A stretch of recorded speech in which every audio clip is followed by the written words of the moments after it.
Plate रे संवरिया। रोज Colgate toothpaste से मलत बाड़ी। घी चली पनामा सिगरेट रे संवरिया। सुंदर फ्लैट सोफा सेट से सजवले बाड़ी।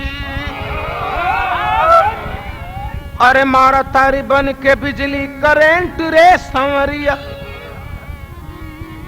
सामान बा पेटेंट डेट रेट ना बतावस काहे।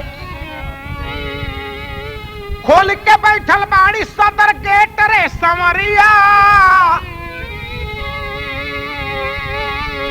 हो जाइबू परमानेंट होई जब ओरिजिनल से भेंट। काम तबे हो जाई तार सेट रे संवरिया।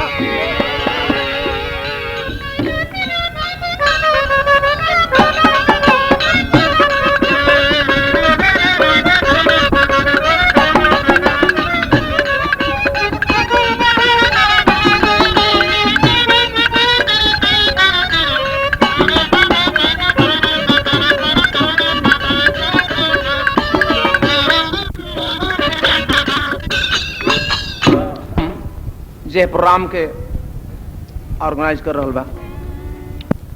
समस्या आज हमने का राष्ट्रीय समस्या बा। हिंदुस्तान का हर एक बुद्धिजीवी के दिमाग में सवाल चकरा रहल बा, का होई।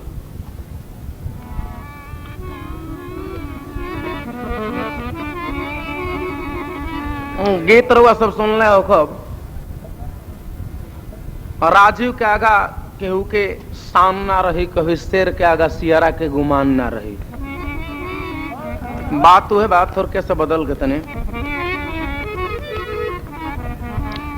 केवल राजीव ना, कुर्बानी अपन देके जान देके ए देश के आजाद करावे में अपन योगदान देले बड़े। हो खालिस्तान समस्या पर गीत बस सुनी। पार्टी बेसिस के गीत ना हो, थोड़ा राजीव का नाम बा, इसे ध्यान मत दे। राष्ट्रीय समस्या के ऊपर गीत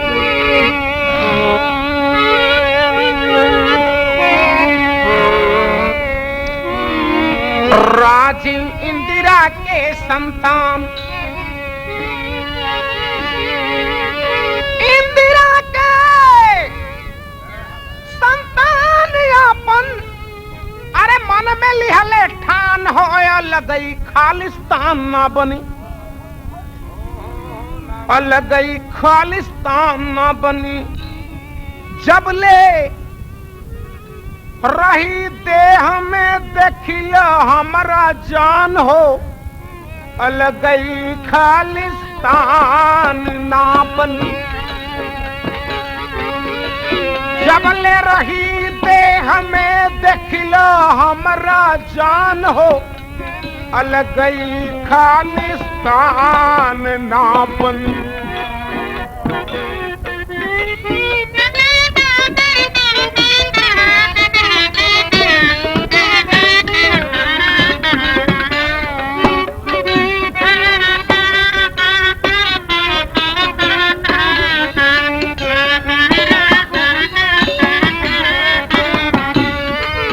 और माँ के नीति के अपनाई बई है शर्त बा हमरो। पहला है शर्त बा हमरो।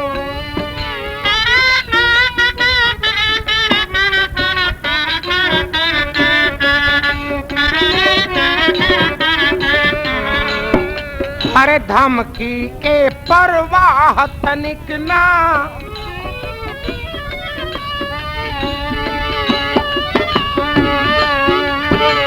धमकी के परवाह तनिक ना।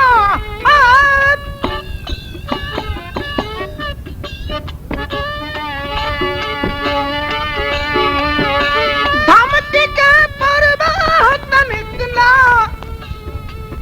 ताब साहबिना के करो अलगई खालिस्तान ना बन। चाहे बही खून के धारा बा ऐलान हो अलगई खालिस्तान ना बनी।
अबही नाही भूलत बा, अबही नाही भूलत बा।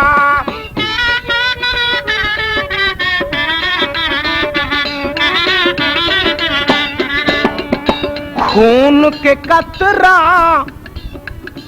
इंदिरा जी के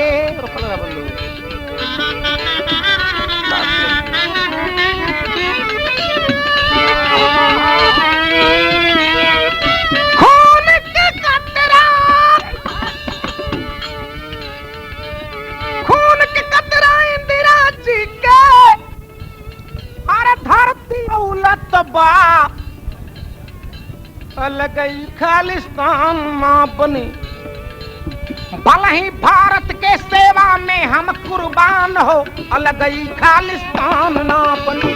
भले ही भारत के सेवा में हम कुर्बान हो, अलगई खालिस्तान ना बने।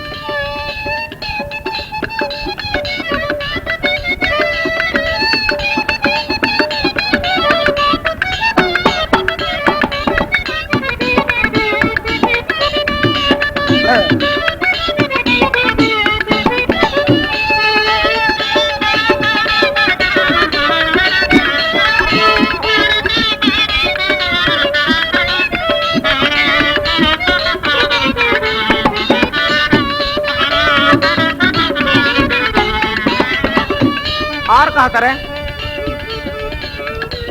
चाइना आज अमेरिका देख टांग अड़ावत बाटे, देश में टांग अड़ावत बाटे।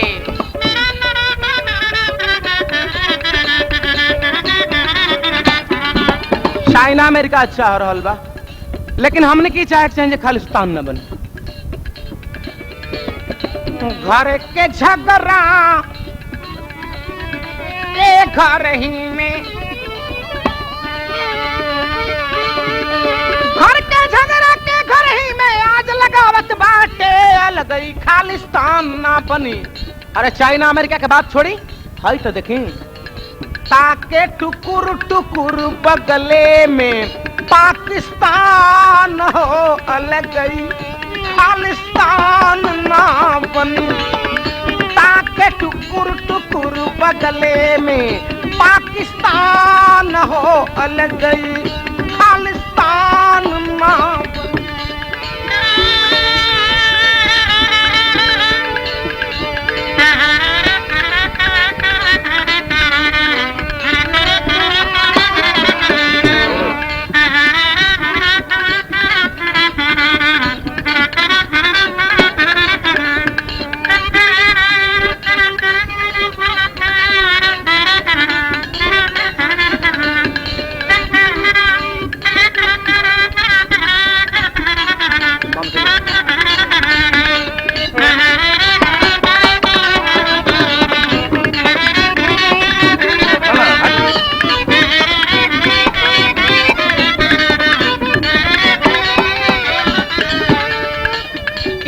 ना बनी खालिस्तान।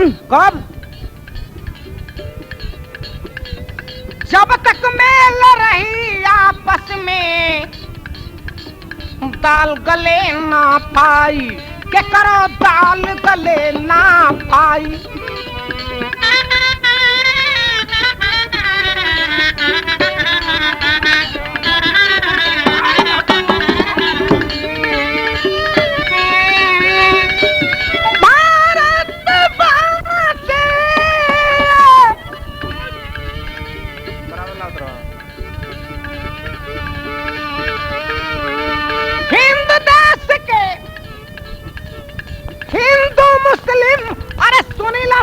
ईसाई हो या लगई खालिस्तान ना बनी।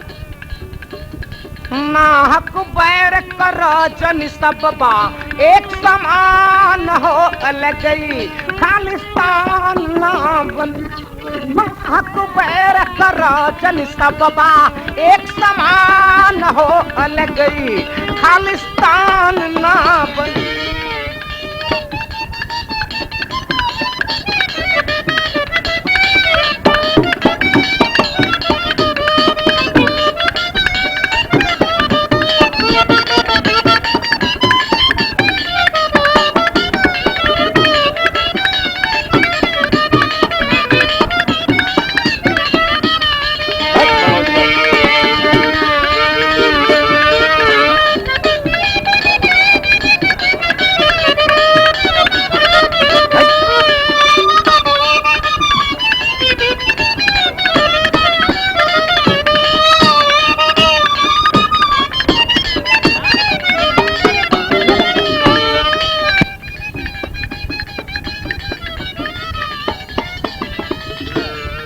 लास्ट बा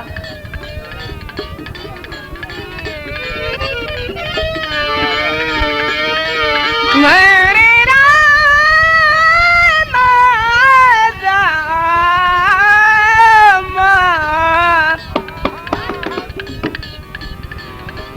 राजू के आगा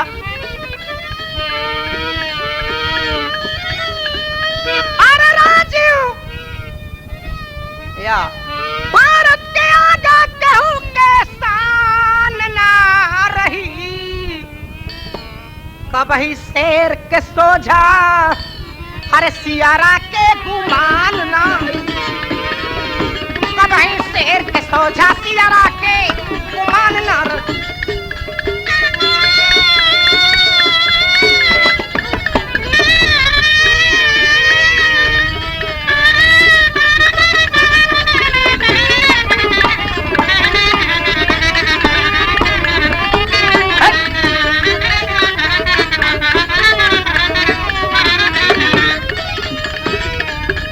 पाकिस्तानी राष्ट्रपति जियाउल हक के चेतावनी देके कहा था कि उग्रवादी के प्रशिक्षण देता रहा। सोच लिया मन में समझ लिया जिया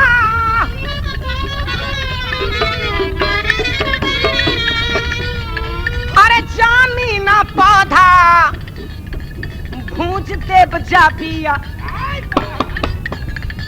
चाहत बड़ा खालिस्तान चाहत बड़ा खालिस्तान तो पाकिस्तान ना रही। कहीं शेर के सोझा सियारा के गुमान ना रही। कहीं शेर के सोझा सियारा के गुमान ना रही। निकले पांडे लगी ना सुनत धर के ध्यान हो अलगई खालिस्तान ना बनी।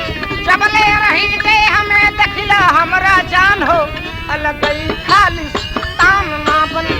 जबले रही दे हमें देखला हमरा जान हो अलगई खालिस्तान ना बनी। जबले रही दे हमें देखला हमरा जान हो अलगई खालिस्तान ना।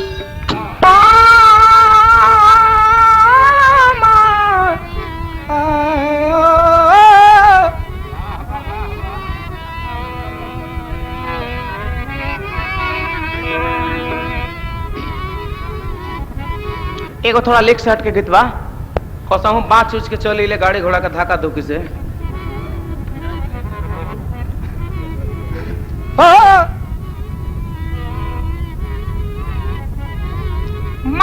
मोरे बात रहल मनही मन मानत ना जानत सगरी जब से पिया परदेसी भैलन तन जरत मोर गतरी गतरी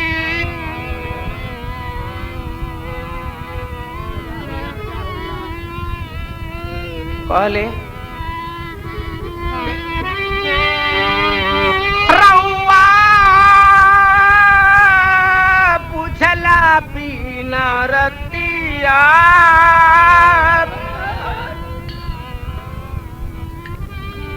रउआ बुझला बिना रतिया हर जियान हो गई रउआ बुझला बिन रतिया रउआ बुझला बिन रतिया जियान हो गई रहनी आसरे में हम आसरे में हम रहनी आसरे में हम रानी असरे में हम कल बिहान हो गए रउआ बुझला बिन रतिया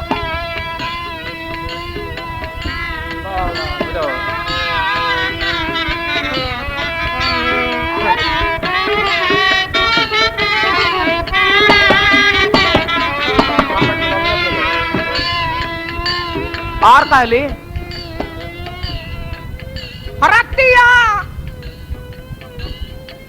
कहाँ पितमनी कहीं हमरा से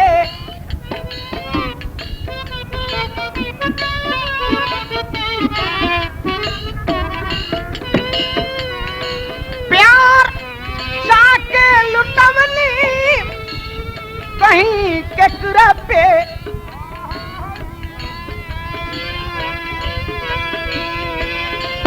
और कसम पहले हमरा जागल सुनी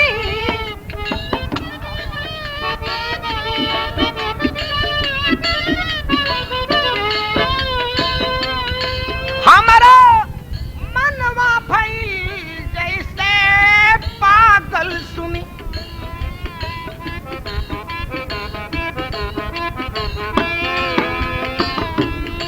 रउआ जियते जिंदगिया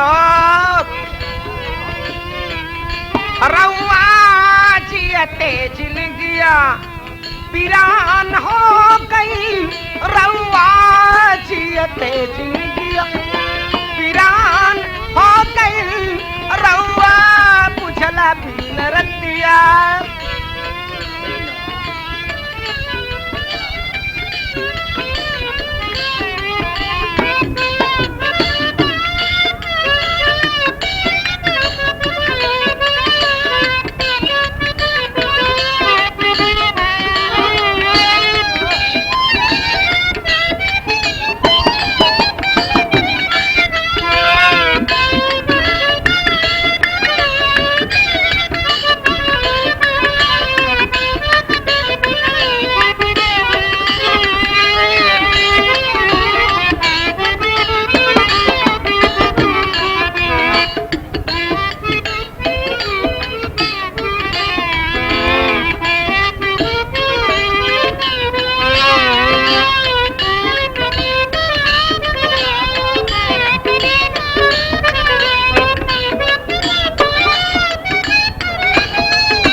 और कहले लाज के मारे से कहीं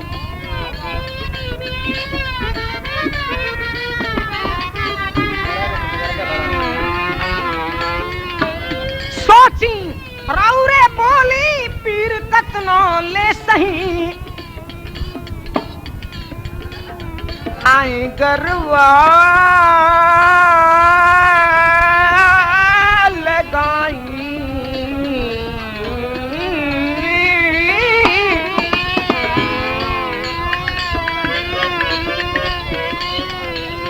आई गरवा लगाई दूर जाई मत जी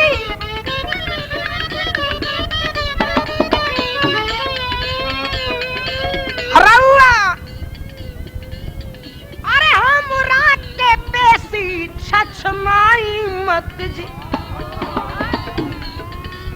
काहे की हित केहू नाही बाटे और दुश्मन पूरा जान हो गए हित केहू नाही दुश्मन जहान हो गई रउआ पुछला बिन रतिया जियान हो गई रउआ पुछला बिन रतिया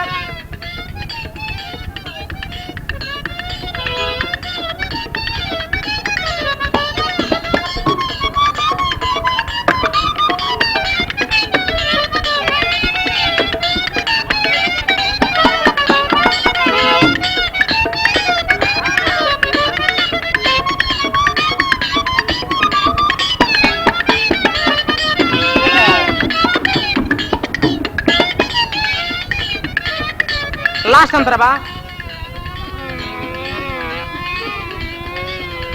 रउआ जीवन के हमरो सिंगार बानी जी हमरो मैया के रौरे पतवार बानी जी उठे सिहरन प्रीतिया बेधत बाटई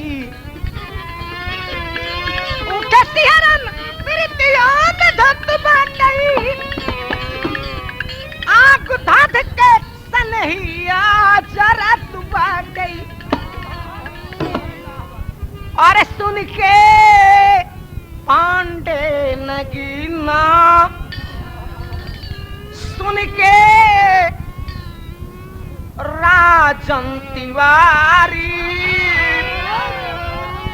के ज्ञान हो गई रउआ बुझला बिन रतिया ज्ञान हो गई रउआ बुझला बिन रतिया रउआ बुझला बिन रतिया ज्ञान हो गई रउआ बुझला बिन रतिया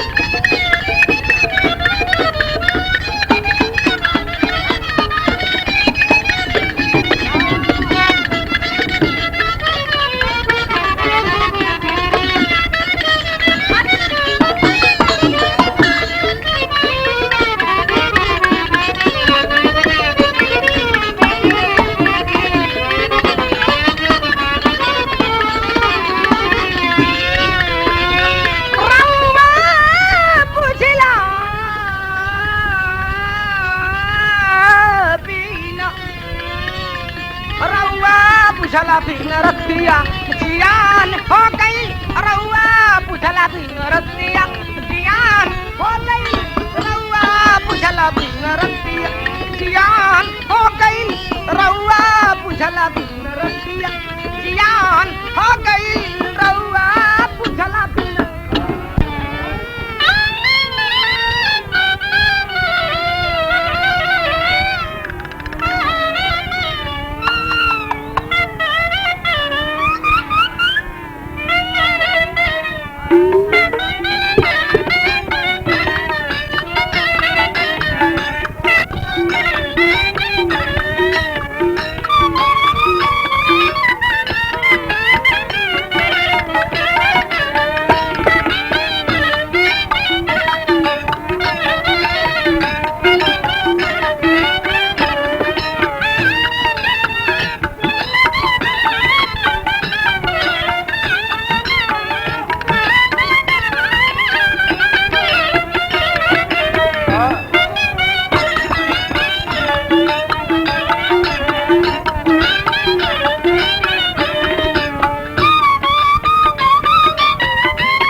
शांत रह के एक जना पढ़ल लिखल ले तो वो मेहरारू के वाइफ कहत रहे। हई देखी एगो कहानी सुनी। 4 जना आई लोग बनारस में पढ़ल लिखल, एगो ठेला पर ककड़ी बेचत रहे। तो एक जना कहले कि ए ठेले वाले 4 ठो ककड़ी दो। तो अब नीचे ऊपर देखे लागल। तो एक जना कहते रहे ककड़ी देगा कि देख रहा है। तो वो कहते काहे बाबूजी काहे गुस्सा हो रहे हैं? तो तुम ककड़ी काहे नहीं दे रहा है? तो आपको तो मांगने ही नहीं आया। और वो फिर में बड़े वो एक जना कहते रहे क्या हमने गलती कह दिया? तो नहीं बाबूजी आपको मांगने ही नहीं आया। आपको कहना चाहिए था कि ए ठेले वाले मेरे को 4 ककड़ियां देना। 4 ठो कहे को लगा दिया? आप लोग बिहार कराने वाले हैं क्या?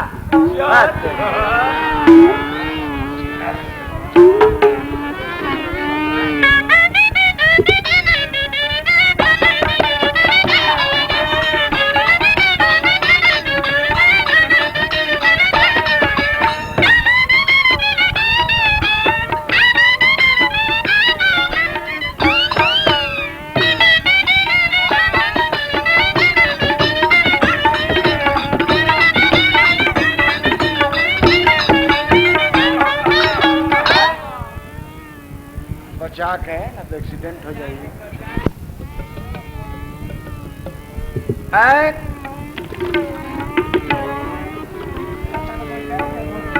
केस में लगा के सेंटर घूमता रू मॉन्यूमेंट। अब बनल बड़ू पूरा अपटी डेट रहती थी लिया।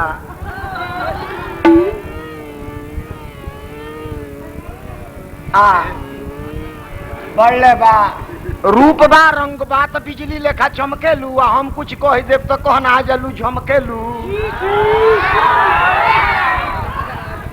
तो ई चलती ना रही, ई चलती ना रही। चट दे चटक जाई या जिंदगी के नाव कहियो बिचही में अटक जाई। संभाल के चलो ना तो रास्ता भटक जाई। जौन फैलल बा तो सट दे सटक जाई।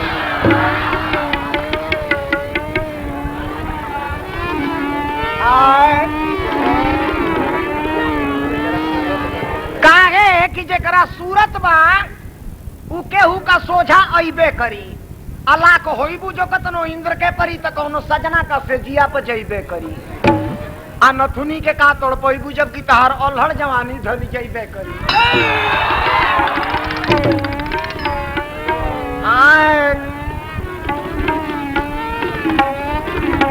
अब गीत बा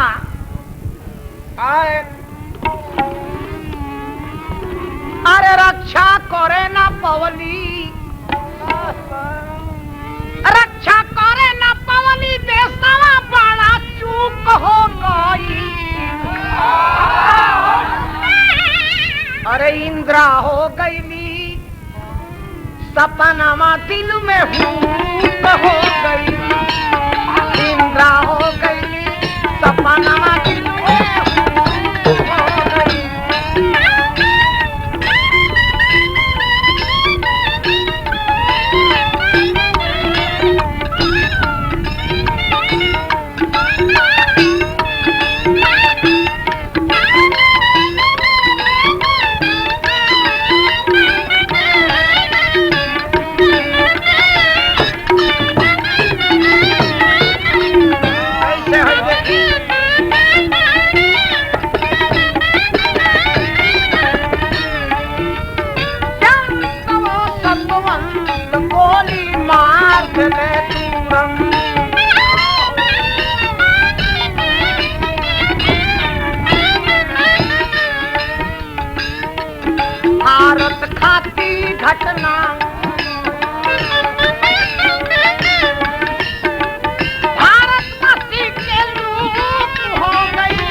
अरे व्याकुल सब नर नारी चेतन, चेतन चढ़ चेतन की नारी।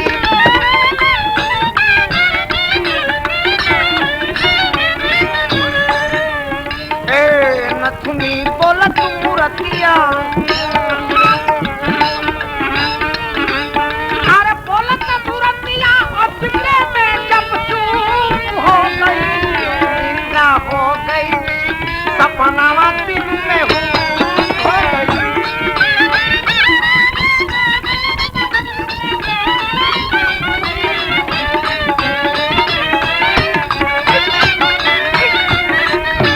रक्षा करे न बोली, बेसमा पड़ा चूप हो गई, निद्रा हो गई, सपनावा दिल में हो गई।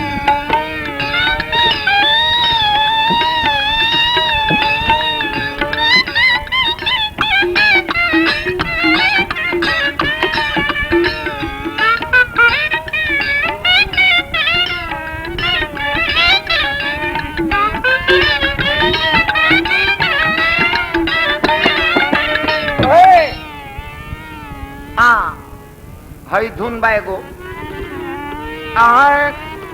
अरे राजीव इंदिरा के संतान,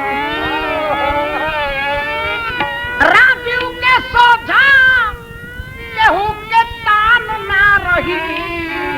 अरे सूरज चांद का सोझा ढिबरी के गुमान, सूरज चांद का सोझा।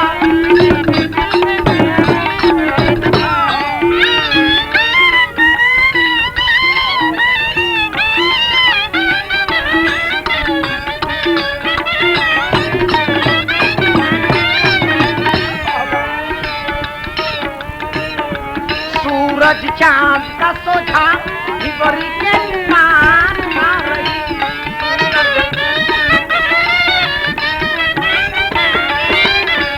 देखी अरे कश्मीर पंजाब के चाचा देखो तारो सपना,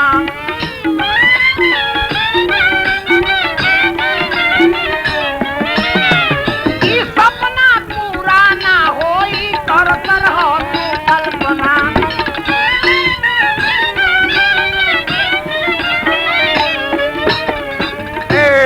एजा खोजबा खालिस्तान,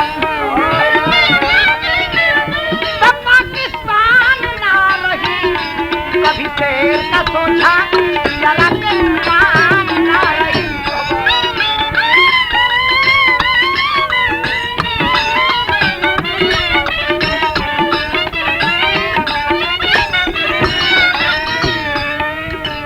और का काहे कि पूरा हिंदुस्तान एक हो, धर्म और ईमान एक हो, धरती आसमान एक हो, गीता और कुरान एक हो। आ रहे जा मिस्टर के खानदान ना रही, अरे सूरज चांद का सोझा ढिबरी के गुमान ना रही।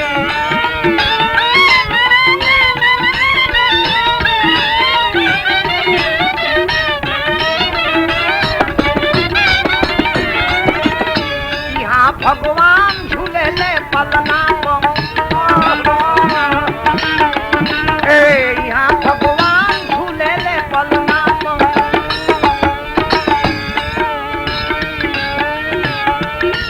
खानदान न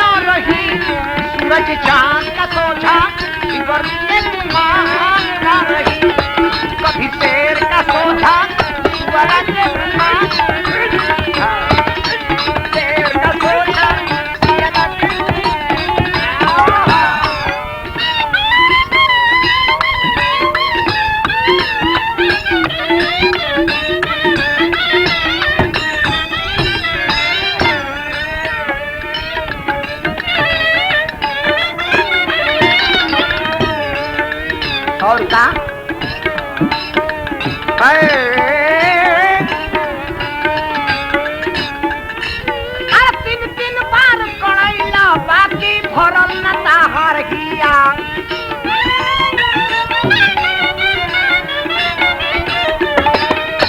अब की बारी साफ कदे हम पाचल खोचल दिया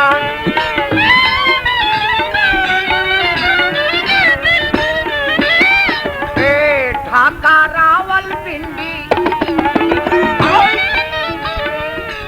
अरे नक्का में निशान ना रही सूरज चाँद का सोझा जरा चलना ना रही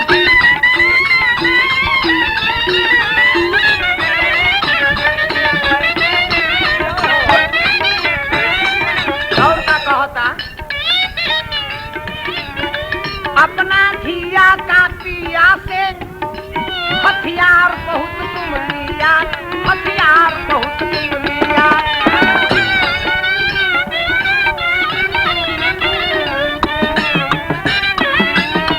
अरे ही लोग बल पर खुद का तारा सोची समझ ला जिया